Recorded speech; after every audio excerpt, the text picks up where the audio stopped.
Hello friends, स्वागत है एक बार फिर से आप सभी का यूट्यूब चैनल डिजिटल तैयारी पर। मेरा नाम है चेतन पारिक। आर.एस. अग्रवाल की इंग्लिश वाले बुक को हम सॉल्व कर रहे हैं, जिसमें हमारा चैप्टर कौन सा है तो वो है ratio and proportion.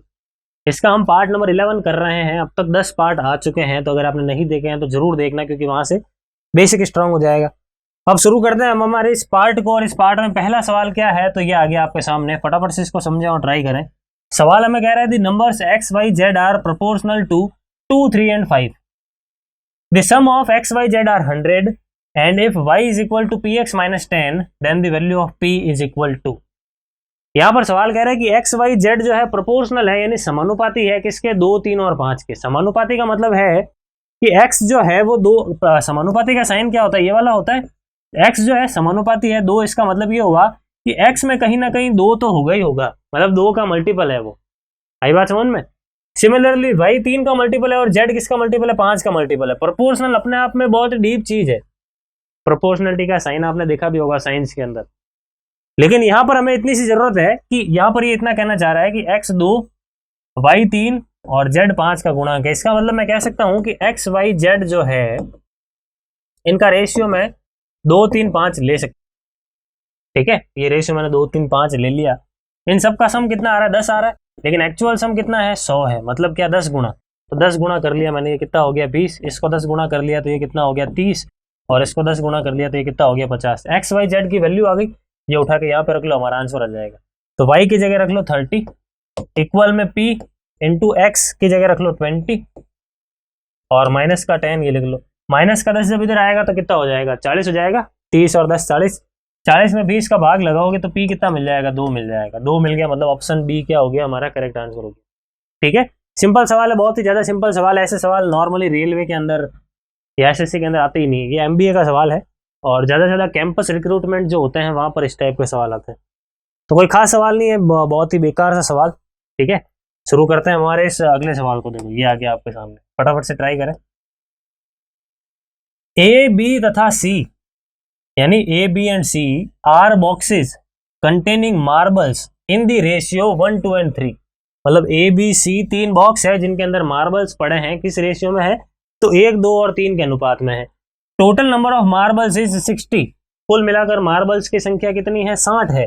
The above ratio can be changed to this by transferring. ये कह रहा है कि आप इस रेशियो को ये रेशियो में बदलना चाहते हो, तो आप क्या करोगे इन चारों में से? तो अपन 1 by 1 चेक करेंगे ऑप्शन। सबसे पहले तो अगर इस रेशियो में है तो एक्चुअल नंबर ऑफ मार्बल्स क्या है वो निकाल लेते हैं।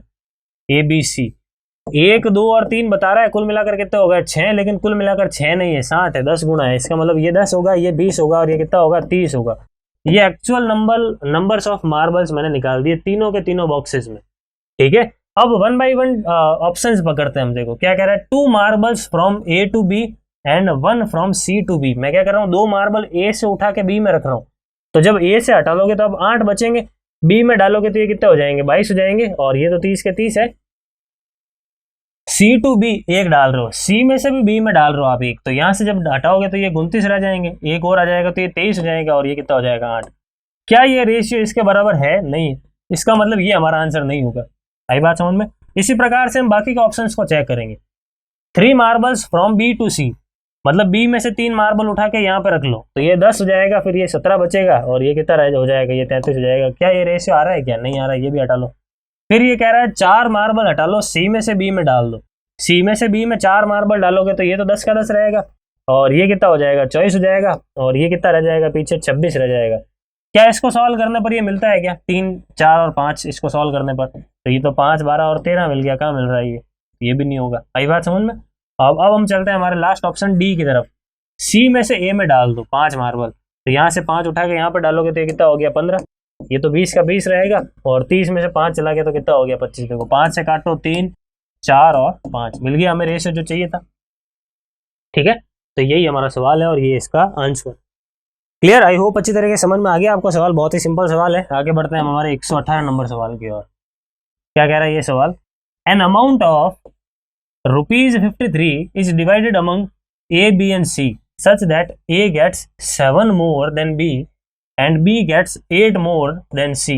What is the ratio of their shares? ₹53 को ए बी सी में बांटा गया और इस प्रकार बांटा गया कि ए को बी से ₹7 ज्यादा मिलते हैं और बी को सी से ₹8 ज्यादा मिलते हैं। मान लो सी को x रुपया मिला तो बी को कितना मिलेगा, ₹8 ज्यादा मिलेगा। और मान लो x + 8 अगर बी को मिला तो ₹7 ज्यादा किसको मिला, ए को, तो इसमें 7 जोड़ लो, कितना हो गया x + 15। इन सबका ये जो सम है वो किसके इक्वल दे रखा है, 53 के इक्वल दे रखा है। आपको इन तीनों के शेयर्स का रेशियो फाइंड करना है, तो पहले x तो फाइंड कर ले। तो ये x और x कितने हो गए, 3x हो गए, ठीक है।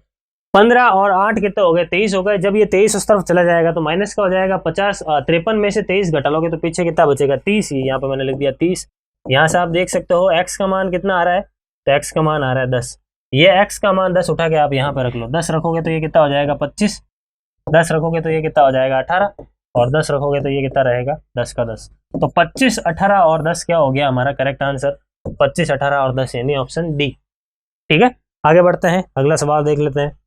119 नंबर सवाल क्या कह रहा है ये सवाल कि a sum of money is shared in the ratio 3, 4 and 5.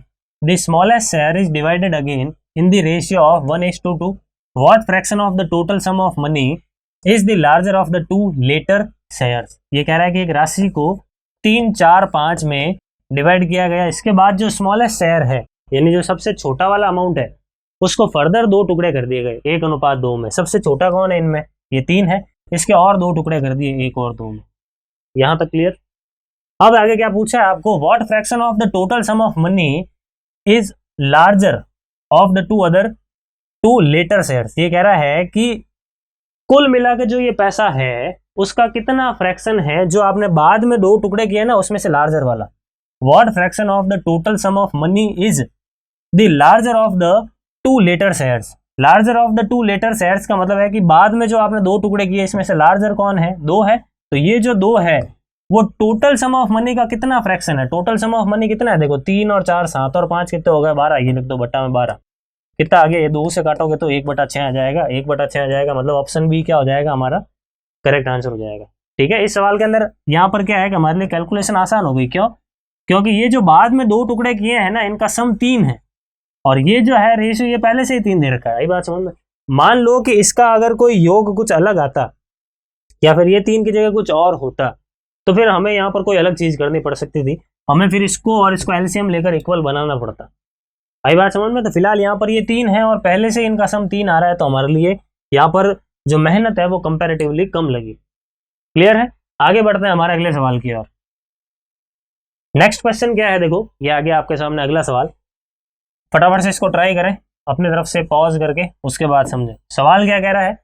If an amount of ₹1,50,000 is shared among A, B and C in the ratio 2, 3 and 5, then A receives the same amount as he would receive if another sum of money is shared between A, B, C in the ratio this. The ratio of 150 to the second amount of money is. ये कह रहा है कि जब आप 1,50,000 के 3 टुकड़े करते हो, ए बी सी में बांटते हो इस रेशियो में, तो जो पैसा ए को मिल रहा है वो बिल्कुल इक्वल है जब उसको एक अदर पैसों का टुकड़ा करने पर मिला। समझना यहाँ पे, पहले तो इसको इस रेशियो में हम बांट लेते हैं 1,50,000 को। कुल मिलाकर कितना हो रहा है, देखो 10 हो रहा है, 10 है यानी कितना 15,000 गुणा, तो इसको 15,000 से गुणा कर दो, कितना हो जाएगा 30,000।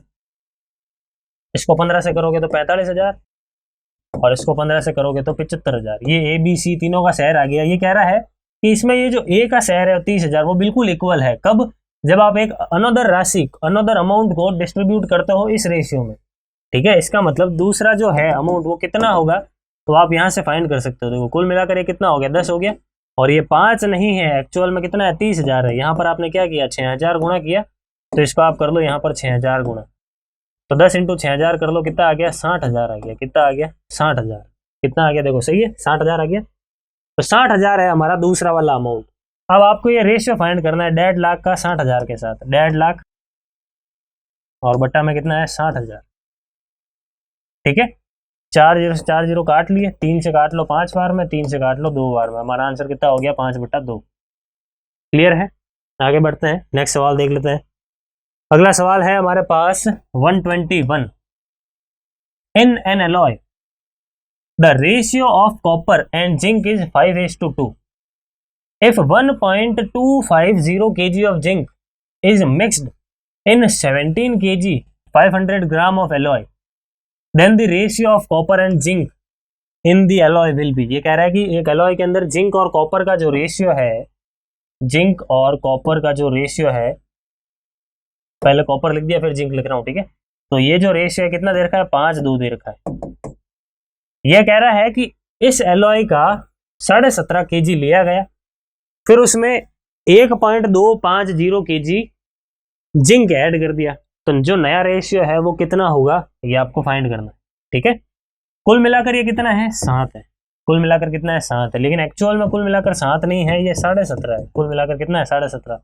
17.5 को आप 35/2 भी तो लिख सकते हो, और 7 से 35/2 कैसे मिला होगा, 5/2 से गुणा करने पर। तो आप इन सबको 5/2 से गुणा कर दो, 5/2 से गुणा करोगे तो 25/2, 5/2 से गुणा करोगे तो ये कितना बन गया, 5। ये आ गया कॉपर, ये आ गया जिंक, ठीक है।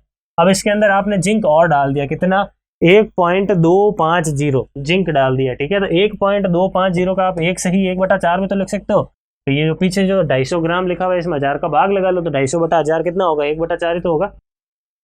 तो ये आपने ऐड कर दिया किसके अंदर, इस 5 kg के अंदर, और तो नया रेशियो क्या होगा, तो ये ऐड कर लो यहीं पे। तो ये कितना हो गया, 5/4 हो गया। इसको सिंप्लीफाई कर लेते हैं, ये तो 25/2 ही रहेगा, और ये कितना हो गया, देखो 4 एलसीएम है, तो 25/4 हो जाएगा, ठीक है। 25 से 25 काट लो, 4 इधर आ जाएगा और 2 उधर चला जाएगा, तो आंसर कितना आ गया, 2/1 आ गया। 2/1 आ गया, यानी ऑप्शन बी क्या हो जाएगा, हमारा करेक्ट आंसर हो जाएगा। आई बात समझ में। ऐसे सवाल भी हमने खूब सारे कर रखे हैं, पहले ही कर रखे हैं ratio proportion mixture and allegation के अंदर, ठीक है। और जैसा मैंने आपको ये चैप्टर की शुरुआत में ही बताया था कि रेशियो प्रोपोर्शन आपको अलग से पढ़ने की जरूरत नहीं पड़ेगी अगर आपने मेरे साथ पूरी की पूरी किताब को सॉल्व कर लिया, क्योंकि जब मैंने पूरी किताब कराई, पूरा अर्थमेटिक करवाया, परसेंटेज, प्रॉफिट लॉस एंड जो भी सारे अर्थमेटिक के चैप्टर्स है, सब में हमारी अप्रोच रेशियो मेथड से रहती थी। तो आप सब फेमिलियर है रेशियो मेथड से, तो ये सवाल कोई नया नहीं अगर आपने मेरे से मिक्सचर एलिगेशन पढ़ रखा, ठीक है। तो यहीं पे रखते हैं। हमारे इस पार्ट के अंदर कितने सवाल कर लिए हमने, 121 सवाल कर लिए। आगे के जो सवाल है वो हम करेंगे नेक्स्ट पार्ट्स के अंदर। Thank you. Please like